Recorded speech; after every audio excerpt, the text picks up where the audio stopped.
Professor Ashok Puranik Dangoria, Dr. Hiren Deka Dangoria, Dr. Koilan Hajorika Dangoria, Dr. Bedanto Bora Dangoria, আজি আমাৰ এই কনভোকেশ্যনত উপস্থিত cotton বিশ্ববিদ্যালয়ৰ অধ্যাপক অধ্যাপিকা দিন আৰু আজিৰ এই অনুষ্ঠানত উপস্থিত ছাত্ৰ ছাত্ৰী আৰু তেখেতসকলৰ অভিভাৱকসকল কটন বিশ্ববিদ্যালয়ৰ চতুৰ্থ সমাৱৰ্তনত উপস্থিত থাকিবলৈ পাই মই সঁচাকৈ আনন্দিত হৈছোঁ এই সমাৱৰ্তনত PhD স্নাতকোত্তৰ স্নাতক আৰু ডিপ্লোমা পাঠ্যক্ৰম সম্পূৰ্ণ কৰা সৰ্বমুঠ 2804 গৰাকী শিক্ষাৰ্থীক ডিগ্ৰী আৰু ডিপ্লোমা প্ৰদান কৰা হৈছে লগতে শৈক্ষিক উৎকৰ্ষতাৰ বাবে 125 গৰাকী শিক্ষাৰ্থীকো স্বৰ্ণ পদক প্ৰদান কৰা হৈছে ডিগ্ৰী ডিপ্লোমা আৰু স্বৰ্ণ পদক লাভ কৰা প্ৰতি গৰাকী শিক্ষাৰ্থীক মই আন্তৰিক অভিনন্দন জ্ঞাপন কৰিছোঁ এই সফলতা হৈছে প্ৰতি গৰাকী শিক্ষাৰ্থীৰ ব্যক্তিগত প্ৰচেষ্টাৰ লগতে তেওঁলোকৰ শিক্ষাগুৰু তথা পৰিয়ালৰ কঠোৰ পৰিশ্ৰম আৰু ত্যাগৰ ফল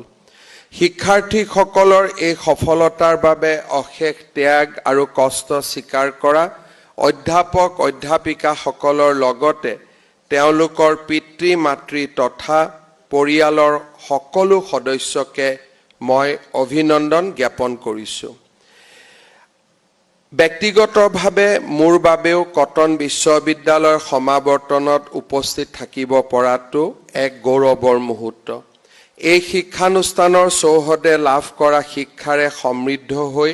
মই মোৰ জীৱন সংগ্ৰামত অৱতীৰ্ণ হৈছিলোঁ বিশ্ববিদ্যালয়লৈ উত্তীৰ্ণ হোৱা কটন মহাবিদ্যালয়ৰ এগৰাকী প্ৰাক্তন ছাত্ৰ হিচাপে মই গৰ্বিত যে সমাৱৰ্তনৰ দৰে এনে গাম্ভীৰ্যপূৰ্ণ অনুষ্ঠানত আজি আপোনালোকৰ মাজত উপস্থিত থকাৰ মোৰ সৌভাগ্য হৈছে আজিৰ অনুষ্ঠানত মই কেইটামান দিশ আপোনালোকৰ সন্মুখত ৰাখিব খুজিছোঁ আৰু মই মোৰ চিন্তা বা ভাৱনাক মই আপোনালোকৰ আগত অতি সংক্ষেপেৰে দাঙি ধৰিবলৈ বিচাৰিছোঁ 1985 চনত মই হাইস্কুল শিক্ষান্ত পৰীক্ষা পাছ কৰিছিলোঁ আৰু সেই সময়ত আমি কটন কলেজত নামভৰ্তি কৰিছিলোঁ সেই সময়ত আমাৰ ৰাজ্যখনত এটা বিশেষ পৰিৱেশৰ মাজত আমাৰ ৰাজ্যখন মুখামুখি হৈছিল অসম আন্দোলনৰ প্ৰায় সমাপ্তি হৈছিল আমি সকলোৱে এটা নতুন আশাৰ পৰিৱেশ আমি দেখা পাইছিলোঁ দীৰ্ঘদিনীয়া অসম আন্দোলনৰ সমাপ্তিৰ পিছত অসম চুক্তি স্বাক্ষৰিত হৈছিল আৰু তেনে এক পৰিৱেশত আমি আশা কৰিছিলোঁ যে অসমৰ পৰিৱৰ্তন হ'ব এখন নতুন অসমৰ সৃষ্টি হ'ব কিন্তু যিকোনো কাৰণতে নহওক কিয় অসমৰ পৰিৱেশ সেই সময়ত বিকাশ বা উন্নতি হোৱাৰ পৰিৱৰ্তে আলফাৰ সংগ্ৰামে আৰু অৱনমিত কৰি পেলাই আৰু আলফাৰ সংগ্ৰামৰ সমান্তৰালভাৱে জনজাতীয় সমাজত সৃষ্টি হোৱা অবিশ্বাসৰ ফলত আন এক নতুন মিলিটেণ্ট মুভমেণ্টৰো সৃষ্টি হয় আৰু লাহে লাহে সেই সময়ৰ সমাজ জীৱনত গুপ্ত হত্যাৰ দৰে বিভিন্ন চিন্তা চৰ্চা বিভিন্ন ধৰণৰ নতুন চৰকাৰে কৰা প্ৰয়োগত আমাৰ সমাজ ব্যৱস্থা আৰু অধিক স্খলনৰ ফালে যাত্ৰা কৰে আমি শিক্ষাৰ্থী হৈ থকা সময়ত অসমৰ শৈক্ষিক ক্ষেত্ৰৰ উত্তৰণো আমি দেখা পোৱা নাছিলোঁ অসমত দুখন বিশ্ববিদ্যালয় আছিল দুখনে বিশ্ববিদ্যালয় হৈ থাকিছিল তিনিখন মেডিকেল কলেজ আছিল তিনিখন মেডিকেল কলেজতে থাকিছিল আৰু কটন কলেজ পাছ কৰাৰ পিছত উচ্চ শিক্ষাৰ আশাৰে আমাৰ সেই সময়ৰ ছাত্ৰ ছাত্ৰীসকলে পুনে আৰু দিল্লীলৈ গতি কৰিছিল এখন অসম আছিল যিখন অসমৰ পৰিৱৰ্তন হ'ব পাৰে বুলি আমি মহাবিদ্যালয়ত থকা অৱস্থাত কল্পনা কৰিব পৰা নাছিলোঁ আৰু কল্পনা কৰিব পৰা আমাৰ সাহসো নাছিল। অসমৰ আকাশ বন্দুক বাৰুদৰ কলা ডাৱৰে আৱৰি ৰাখিছিল। সমগ্ৰ অসমখনত জাতি জনজাতিৰ মাজত অবিশ্বাসৰ বাতাবৰণ আছিল আৰু আমি শিক্ষা লাভ কৰাৰ সমগ্ৰ সময়ছোৱাত আমি এটাই অনুভৱ কৰিছিলোঁ যে এইখন অসমৰ ভৱিষ্যত নহ'ব আৰু আমি সদায় সংগ্ৰাম আৰু সংঘাতৰ মাজতে আমি জীৱন পাৰ কৰাব লাগিব। অসমৰ সেই সময়ৰ পৰিৱেশত বহু লোকে ৰাজ্যখন এৰি থৈ গৈছিল, বহুত ছাত্ৰ ছাত্ৰীয়ে ৰাজ্যখন এৰি থৈ গৈছিল আৰু দেশৰ যিকোনো মানদণ্ডতে অসম শেষৰ ফালত থাকিবলৈ বাধ্য হৈছিল। আইন শৃংখলাৰ পৰা আৰম্ভ কৰি বিদ্যায়তনিক পৰিৱেশৰ পৰা আৰম্ভ কৰি দুবছৰ পৰীক্ষাৰ ৰিজাল্ট নিদিয়া, পৰীক্ষা পিছুৱাৰ আন্দোলন, পৰীক্ষা আগুৱাৰ আন্দোলন, ৰিজাল্ট নিদিয়াৰ আন্দোলন, ৰিজাল্ট দিয়াৰ আন্দোলন, পৰীক্ষাৰ কুৱেশ্যন পেপাৰ লিক কৰাৰ আন্দোলন, বিভিন্ন ধৰণৰ পৰিৱেশত এটা প্ৰজন্মই নিজৰ জীৱন আগবঢ়াইছিল। আজি যেতিয়া আমি অসমৰ ফালে আকৌ এবাৰ উভতি চাওঁ, তেতিয়া আমি এখন অসম দেখা পাওঁ, যিখন অসম আজি আমি অপৰচুনিটিক বা সুযোগ বা আমাৰ উদ্যম বা আমাৰ যি শক্তি, সেই শক্তিক আমি কৰবাত নহয় কৰবাত প্ৰয়োগ কৰিব পৰা এটা নতুন পৰিৱেশ আমাৰ অসমত আজি নিৰ্মাণ হৈছে। ক'ব নোৱাৰাকৈয়ে সন্ত্ৰাসবাদৰ অৱসান ঘটিলে, ক'ব নোৱাৰাকৈয়ে ৰাজ্যত নতুন শিক্ষানুষ্ঠানসমূহে ভুমুকি মাৰিলে, ক'ব নোৱাৰাকৈয়ে অসমত উন্নয়ন আৰু প্ৰগতিৰ এটা নতুন দিগন্ত নামি আহিলে আৰু আজি আমাৰ যুৱ প্ৰজন্মই যেতিয়া নিজৰ ভৱিষ্যতৰ আৰু ৰাজ্যখনৰ তুলনা কৰে, তেতিয়া আমি দেখা পাওঁ আমি যেন অন্ধকাৰৰ সন্মুখীন হ'বলগীয়া হোৱা নাই, কৰবাত যেন আমি পোহৰ দেখিছোঁ। আজি আমাৰ ৰাজ্যত 25খনতকৈও অধিক বিশ্ববিদ্যালয় নিৰ্মাণ হৈছে। আজি আমাৰ ৰাজ্যত 15খন চিকিৎসা মহাবিদ্যালয় নিৰ্মাণ হৈছে, 25খনলৈ আমি যাত্ৰা কৰিছোঁ। 20খনতকৈ ওপৰ ইঞ্জিনিয়াৰিং কলেজৰ নিৰ্মাণ হৈছে। IIM, IIT, এইমছৰ দৰে শিক্ষানুষ্ঠানবিলাক আজি আমাৰ ৰাজ্যখনত লাহে লাহে প্ৰাণ পাব আৰম্ভ কৰিছে। আমাৰ ৰাজ্যখনত অধ্যাপকৰ নিযুক্তিৰ পৰা মেজিষ্ট্ৰেটৰ নিযুক্তিলৈকে আমি এটা নতুন পৰিৱেশ দেখা পাইছোঁ আৰু তাৰ লগে লগে আমাৰ সমগ্ৰ অসমত উদ্যোগীকৰণৰ এটা নতুন পৰিৱেশ নিৰ্মাণ হোৱাও আমি দেখা পাইছোঁ। আজি আমাৰ ৰাজ্যখনত যি আমি পঢ়ি থকা দিনত কল্পনাও কৰিব পৰা নাছিলোঁ, ছেমি কণ্ডাক্টৰৰ দৰে ইণ্ডাষ্ট্ৰী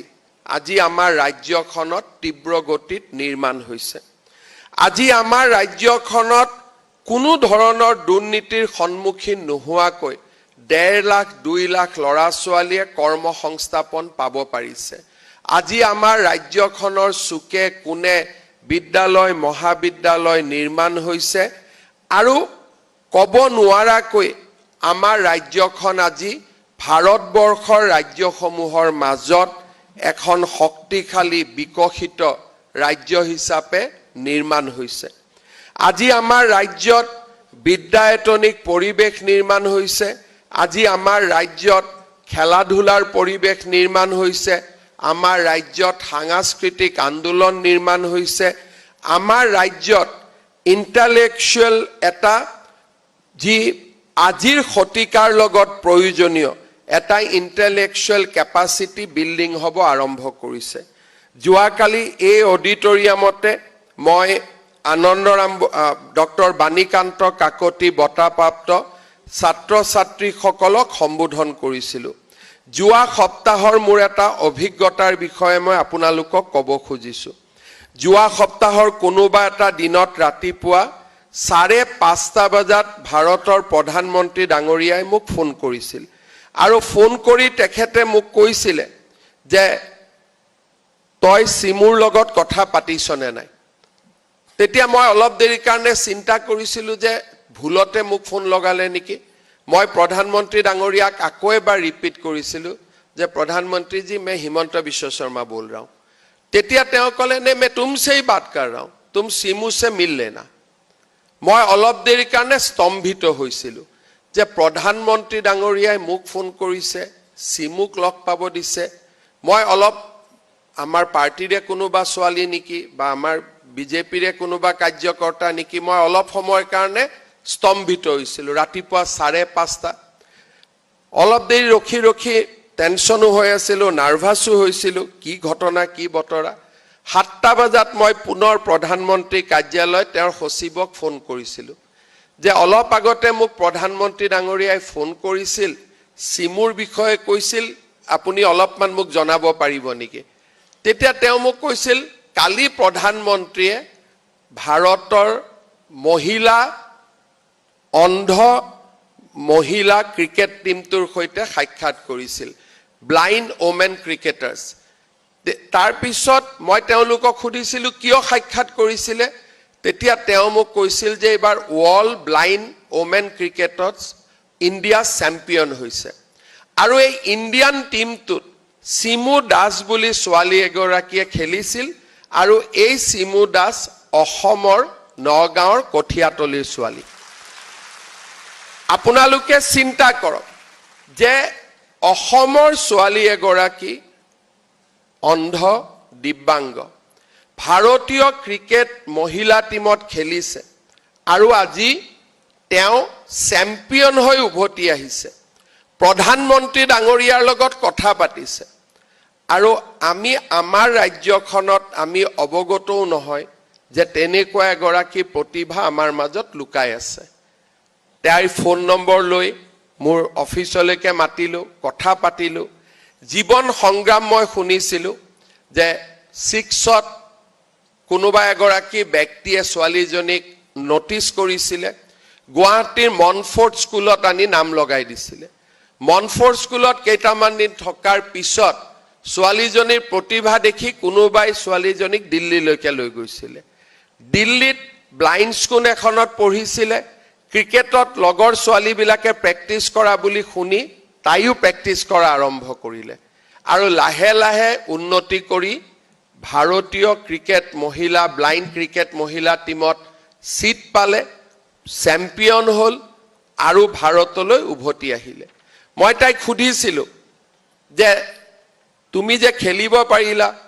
চকুদি দেখা নোপোৱা কেনেকৈ খেলিব পাৰা তেতিয়া মোক কৈছিল জুনে যি কয় মোক জুনৰ যতে শব্দ শুনো লগে লগে মই ক্যাপচাৰ কৰি লব পাৰো সেই কাৰণে কোনোবাই যদি মোৰ সন্মুখত বেলেগ ভাষাটো কথা কৈ থাকে 2 ঘণ্টামান কথা কৈ থাকিলে মই ভাষাটো পিকআপ কৰি লব পাৰো আৰু হিন্দী ইমানে খলখলিয়া যে আমাৰ অসমীয়া হিন্দী ধৰণৰ নহয় একেবাৰে যেটো অৰিজিনাল হিন্দী তাই তেনেকৈ কথা পাতে তাৰ মানে আজি আমাৰ অসমৰ ছোৱালীয়ে অসমৰ যুৱক যুৱতীয়ে আকাশ চোৱাৰ সপোন দেখিব পাৰিছে আৰু সিমু দাস ব্যতিক্ৰম নহয় আজি অসমৰ বহুত যুৱক যুৱতী ডিআৰডিঅত কাম কৰি আছে বহুত যুৱক যুৱতীয়ে আজি ডাঙৰ ডাঙৰ ইনোভেশনৰ লগত জড়িত হৈ পৰিছে ষ্টাৰ্টআপৰ লগত জড়িত হৈ পৰিছে ডাঙৰ চিকিৎসক হৈছে আজি আমাৰ অসমৰ যুৱক যুৱতীয়ে এটা নতুন পৃথিৱীৰ সন্ধান কৰিব আৰম্ভ কৰিছে যে নহয় আমাৰ অসমৰ লৰা ছোৱালীও আকাশ চুব পাৰে আৰু আজি আমি প্ৰতিভা এটা কৈ দেখিবলৈ পাইছো লাভলিনাৰ পৰা হিমালয়কে সিমু দাসলৈকে উমা চেত্ৰীলৈকে আজি আমি দেখা পাইছো যে সৰু সৰু চহৰৰ পৰা সৰু সৰু গাঁৱৰ পৰা লৰা ছোৱালী ওলাই আহিছে আৰু আকাশখন চোৱাৰ পৰিকল্পনা কৰিছে কেইদিনমান আগতে আমাৰ অসমৰ মুখ্য সচিব তামিলনাডুৰ হুচুৰত গৈছিলে হুচুৰত এপল ফোন বনাই আৰু মুখ চিফ সেক্ৰেটাৰী আহি কৈছিলে স্যাৰ আপুনি এবাৰ হুচুৰত যাব লাগে মই খুদিছিলো মই কিয় যাব লাগে চিফ সেক্ৰেটাৰীয়ে মোক কৈছিলে যে 8 অসমৰ ছোৱালীয়ে তাত কাম কৰি আছে এপল ফোন যি আজি আমেৰিকালৈকে এক্সপোৰ্ট হয় প্ৰতিটো ফোন অসমীয়া ছোৱালীয়ে বনাই আছে 800 ছোৱালীয়ে তাতে কাম কৰি আছে অৰ্থাৎ আজি আমাৰ অসমৰ যুৱক যুৱতীয়ে ৰাজ্যৰ বাহিৰত ৰাজ্যৰ ভিতৰত এটা নতুন চিন্তা চৰ্চাৰে এটা ইতিবাচক পৰিবেশ নিৰ্মাণ কৰিছে এটা সময় আছিল লৰা ছোৱালীয়ে কৈছিল আমি পঢ়ি কি কৰিম এটা সময় আছিল লৰা ছোৱালীয়ে কৈছিল আমি অধ্যয়ন কৰি কি কৰিব পাৰিম আজি সেই সময়বোৰ পাৰ হৈ গল আজি আমাৰ চাৰিওফালে অপৰচুনিটি আৰু চাৰিওফালে সুযোগ আৰু সুবিধা আছে আমি মাত্ৰ আকাশ চোৱাৰ সপোন দেখিব লাগে আৰু তাৰ বাবে আমি নিজক এটা পজিটিভ চিন্তাৰ অধিকাৰী কৰিব লাগে আমি পঢ়ি থকা দিনত পজিটিভ চিন্তা কৰাৰ পৰিবেশ নাছিল মই যেতিয়া কটন কলেজৰ জেনেৰেল সেক্ৰেটাৰী আছিলো তেতিয়া প্ৰথম মই চিন্তা কৰিছিলো যে কটন কলেজত লেট্ৰিন আৰু বাথৰুম নিৰ্মাণ কৰিব লাগে তেতিয়া আমাৰ কলেজৰ হোষ্টেলত লেট্ৰিন আৰু বাথৰুম নাছিলে আমি 4টা 5টা কৰবাত আজিৰ দিনত যি আমাৰ মিটিং টিটিং হলে টেম্পোৰাৰী শৌচাগাৰ নিৰ্মাণ হয় তেনেকুৱা শৌচাগাৰ আছিল আৰু হোষ্টেলৰ পৰা আমি বালতি হাতত লৈ পেলাই তাতে আমি নেচাৰ কলক এটেন্ড কৰিবৰ কাৰণে গৈছিলো আজি সেই পৰিবেশ নাই আজি আমাৰ সমগ্ৰ অসমখনতে এটা এনেকুৱা পৰিবেশ নিৰ্মাণ হৈছে যে আজি আমাৰ লৰা ছোৱালীয়ে ঘৰৰ কাষত বিশ্ববিদ্যালয় পাব পাৰে ঘৰৰ কাষত ইঞ্জিনিয়াৰিং কলেজ পাব পাৰে ঘৰৰ কাষত মেডিকেল পাব পাৰে এতিয়া আমাৰ প্ৰয়োজন কি আটাইতকৈ আমাৰ প্ৰয়োজন হৈছে যে আমাৰ শৰীৰত আৰু আমাৰ বুকুত লুকাই থকা শক্তিখিনিক আমি কেনেকৈ সফল প্ৰয়োগ কৰিব পাৰো আৰু এটা কথা আমি সকলোৱে বুজি পাব লাগিব যে আমি এটা বিশাল শক্তিৰ অধিকাৰী আমাৰ ভাৰতীয় সনাতন প্ৰমূল্যই কয় অহং ব্ৰহ্মাস্মি অৰ্থাৎ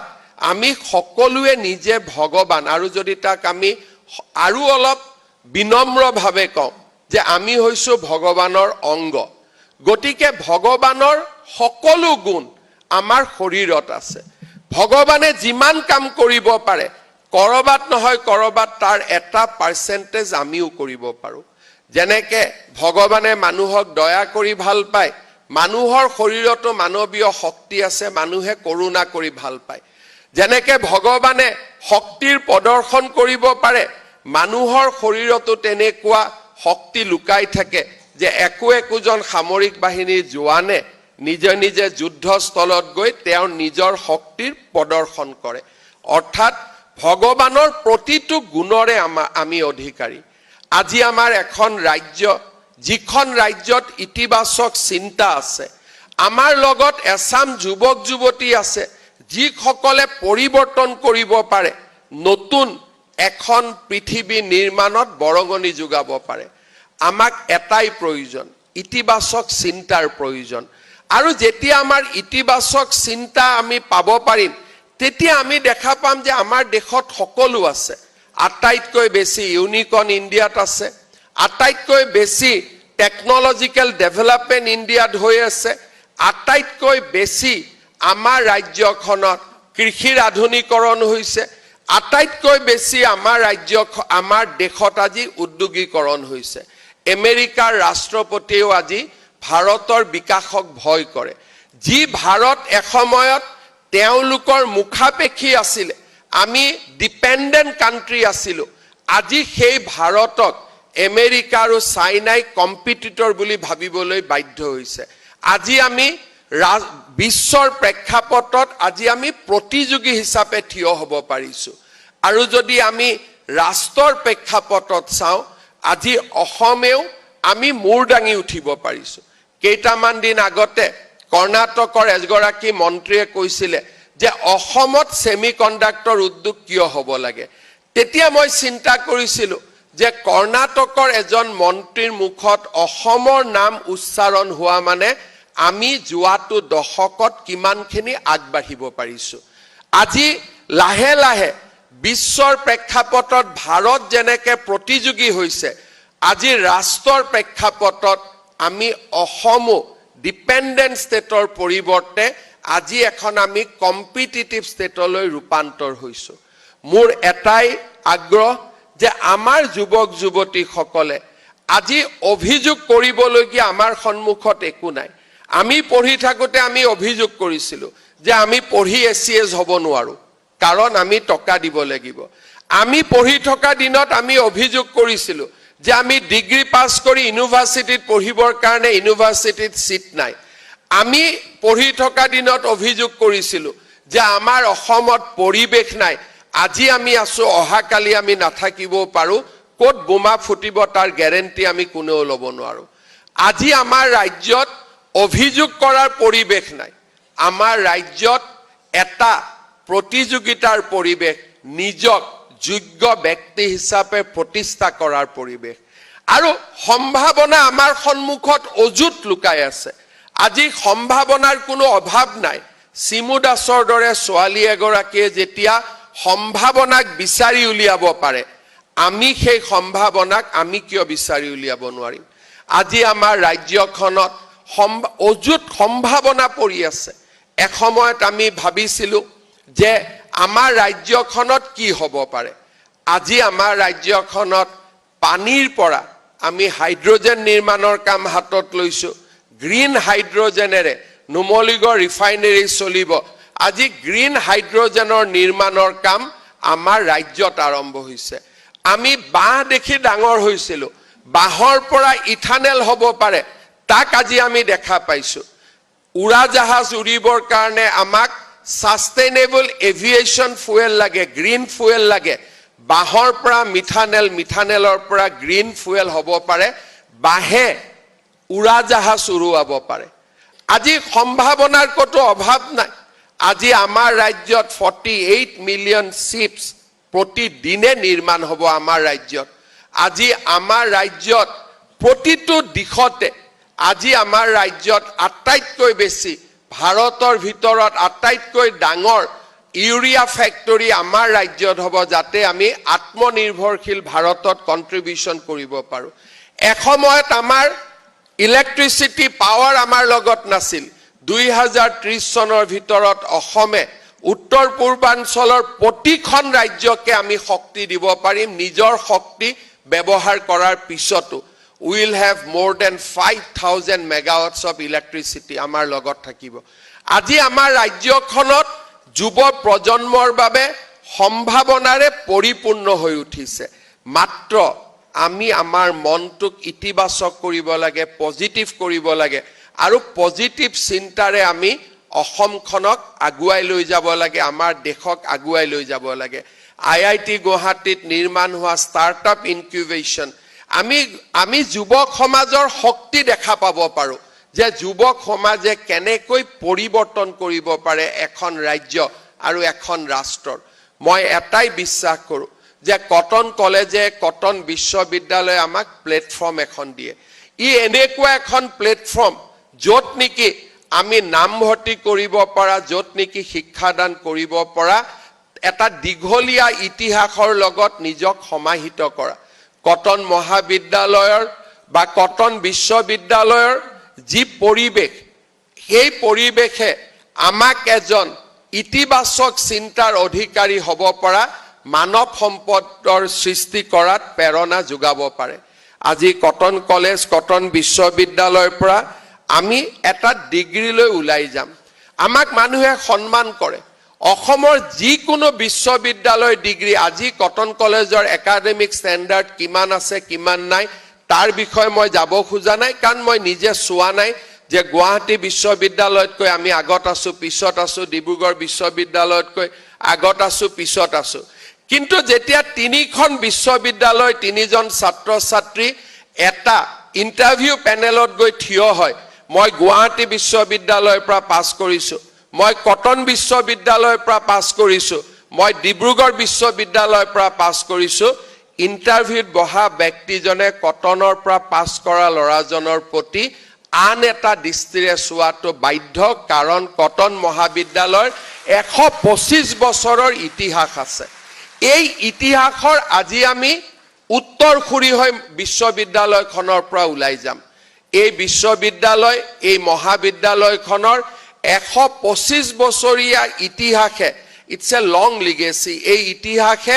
আমাক আৰু সাহস দিয়ে আৰু আমাক শক্তি দিয়ে কটনত পঢ়ি থকা সময়ত আমি অনুভৱ কৰিব নোৱাৰো এই নামটোৰ কিমান শক্তি আছে কিন্তু যিদিনাখন কটনৰ পৰা ওলাই গৈ আমি বহল পৃথিৱীত থিয় দিওঁ সিদিনাখন আমি বুজি পাওঁ কটন কলেজ কটন বিশ্ববিদ্যালয় কটন নামটোৰ কিমান শক্তি আছে আজি কটন কলেজ এৰাৰ বহু বছৰ পিছতো মই সদায় নিজৰ প্ৰথম পৰিচয় মই কটন কলেজৰ পৰা পাছ কৰিছো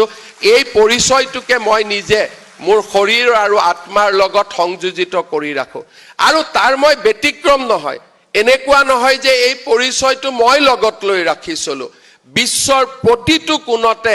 আজি সফল ব্যক্তিয়ে কটনৰ পৰিচয় আটাইতকৈ জীৱনৰ মূল্যৱান সম্পদ হিচাপে মানুহৰ আগত ধৰি ৰাখে মানুহৰ আগত পৰিচয় দি গৌৰৱ অনুভৱ কৰে আমি অসমৰ সন্তান ইতিবাচক চিন্তাৰ অধিকাৰী কটন বিশ্ববিদ্যালয়ৰ পৰা আমি ডিগ্ৰী লৈছো আমাক এক নতুন দায়িত্ববোধ আনি দিয়ে এসময়ত আমাৰ কলেজত আলোচনা হৈছিল যে কটনে আজি যি ভাবে কালি অসমে তাকে ভাবে আজি সেই পৰিবেশ আছে নে নাই মই নাজানো কিন্তু এটা কথা নিশ্চিত যে কটন কলেজৰ কটন বিশ্ববিদ্যালয়ৰ সেই ঐতিহাসিক ঐতিহ্যই আমাক আৰু বেছি দায়িত্বৰ অধিকাৰী কৰি তোলে এখন বিশ্ববিদ্যালয়ৰ আমাৰ এলমা মাটাৰৰ যিমানখিনি পৰিচয় তাক কোনে বহন কৰে প্ৰাক্তন ছাত্ৰ ছাত্ৰীসকলে বহন কৰে আজি কটন কলেজৰ পৰা ওলাই যোৱাৰ সময়ত কলেজত থাকোতে হোষ্টেলত কি কৰিলো কি নকৰিলো কিমান ৰাতি পুলিচক কষ্ট দিলো কিমান দেৰি পুলিচে আহিলে কোট কি গণ্ডগোল লাগিল কলেজৰ ইলেকশ্যনত কি হল কি নহল তাত থাকি গল আজি যেতিয়া আমি কলেজৰ পৰা ওলাই যাম এজন গৌৰৱী কটনিয়ান হিচাপে ওলাই যাম এজন গৌৰৱী অসমীয়া হিচাপে ওলাই যাম আৰু কটনৰ পৰা পাছ কৰা ছাত্ৰ ছাত্ৰী কেতিয়াও নিগেটিভ চিন্তাৰ অধিকাৰী হ'ব নোৱাৰে কটনৰ পৰা পাছ কৰা ছাত্ৰ ছাত্ৰী সদায় পজিটিভ চিন্তাৰ অধিকাৰী হ'ব লাগিব আৰু অসমখনক আমাৰ ব্যক্তিগত প্ৰচেষ্টাই সামূহিক প্ৰচেষ্টাই কেনেকৈ আগুৱাই লৈ যাব পাৰে অসমখনক আৰু কেনেকৈ সুন্দৰ কৰিব পাৰে তাৰ বিষয়ে চিন্তা চৰ্চাৰে আমি আগুৱাই যাব লাগিব অসমত এটা পংকিল পৰিবেশ আছিল